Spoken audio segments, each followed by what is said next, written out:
ভজনিতাই ভজনিতাই, তাই তো? তাহলে এই ভজনিতাই আর ভজনিতাই দুবার মহাজন নির্দেশ করছে। কেন? এই দুটো ভজনিতাইয়ের কথার অর্থ কিন্তু আলাদা।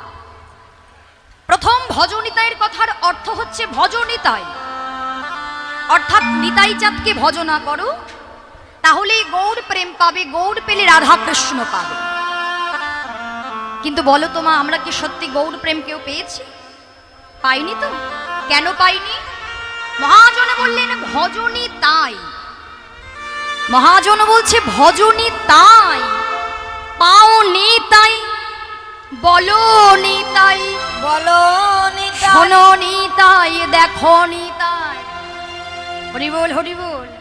কত সুন্দর কথা না! ভজনী তাই পাওনি, তাই বলনি, তাই শোনোনি, তাই দেখো।